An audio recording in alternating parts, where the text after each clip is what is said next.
Tarehe 25 ni mechi ya mwisho. Ni mechi itakuwa nzuri kwa sababu itakuwa ishajua maamuzi kwamba nani anaweza kuchukua ubingwa, kwa sababu mpaka sasa nadhani point wanalingana bila kukosea. Simba amezidiwa point moja. Ya Simba kazidiwa point moja. Kwa hiyo ni mechi ambayo itajua hapa huyu kaishaongoza ligi, hata akifungwa anachukua, sababu mechi bado 3-3 nadhani kitu kama 2-2. Si 2 alafu ile ndio inakuwa 3, si ndio 3 hizo.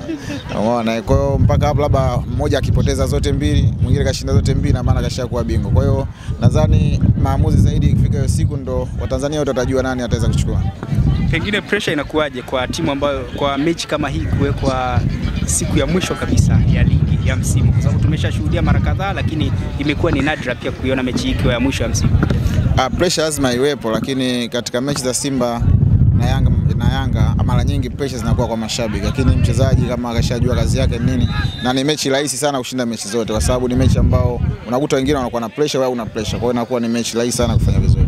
Ngasa ni mmoja kati ya watu ambao walishawahi kuweka ahadi kwenye mechi hizi za dabi, na inakumbukwa ahadi hiyo na ulifanikiwa kuipiku ile ahadi kabla haijatimia. Pengine kwa upande wako, inapokuwa kama hivi mchezaji anaweka labda nadhiri, nikikutana na fulani lazima nifunge au nisipofunga itakuwa hivi, pengine kwa upande wako kuna kitu cha kuzungumza kuhusiana na mambo kama haya? Kwa mimi binafsi mechi zangu huwa nacheza mazoezi. Kama tunaelekea mchezo kama huu wa dabi tarehe 25, najua sasa hii wiki naenda kucheza labda dabi.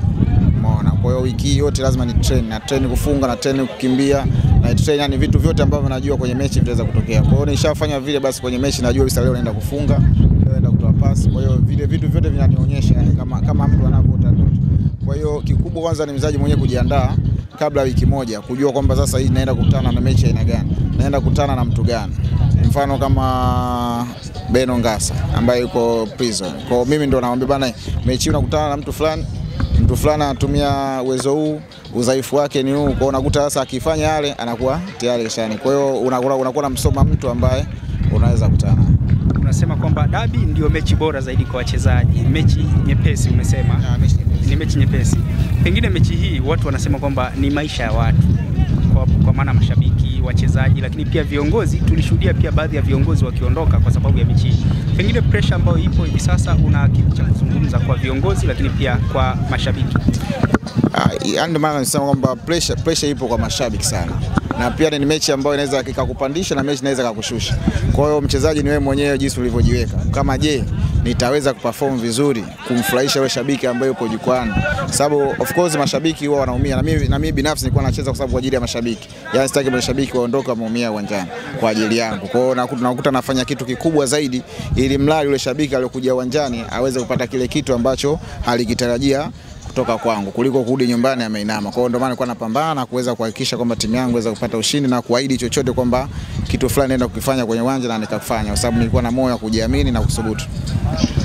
Pengine kuna tukio lolote ambalo unalikumbuka kwamba kwenye dabi bwana Ngasa nilishawahi kufanya hivi? Nakumbuka tu ambao nilisema nitachoma nyumba zangu moto nisipowafunga Simba, na bahati nzuri nikawa nimefunga. Kwa hiyo kitu kile mashabiki walikuja nyumbani, lakini baada ya kufunga goli wakaondoka.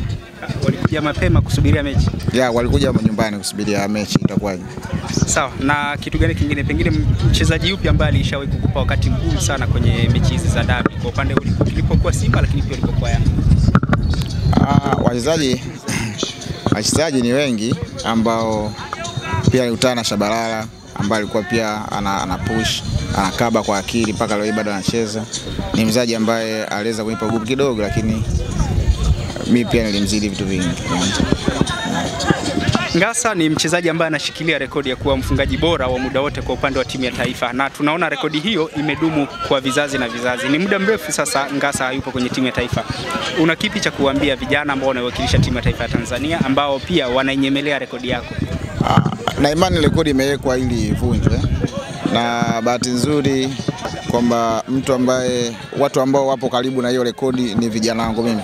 Kama Msuva na kijana wangu, rafiki yangu, yani toka nimeanza mimi kucheza basi yeye yupo nyuma yangu, kwa hiyo nampa ushauri, tunashauriana. Hata akibadili namba leo basi bwana mjomba namba nyingine badilisha. Kwa hiyo ni watu ambao wapo karibu. Kwa hiyo hata kama rekodi akija kuchukua Msuva, akachukua Samata, ni watu wangu wa karibu. Kwa hiyo bado ipo nyumbani. Na pia watu ambao pia wanachipikia pia wanaweza wakafikia ile rekodi na kuivunja hata kama Msuva akaipita mwingine akaja, kwa sababu ndio sifa ya Tanzania. Sifa ya Tanzania inatakiwa tupate wafungaji wanaofunga magoli mengi zaidi. Mfano kama leo Ronaldo kule Ureno ana magoli mengi. Kwa hiyo ni sifa katika nchi yake. Kwa hiyo kama leo ikitokea Msuva akapita hata magoli 10, kwa hiyo ni sifa kubwa sana kwa Tanzania. Sio sifa kwamba familia Msuva, hapana, ni familia yote ya Tanzania. Hata mimi pia natamani wao pia waweze kuipita ile rekodi, kwa sababu sisi katika nchi zingine hizi hata Uganda, Kenya ina maana rekodi ya goli 25 walishavuka. Kwa hiyo tupigane, tuwape sapoti, mashabiki wasio wanazomea, wasiwakatishe tamaa, wasimkatishe tamaa Msuva wala Samata. Wawape sapoti kwa sababu ndio watu wanaokuja kupigania taifa letu.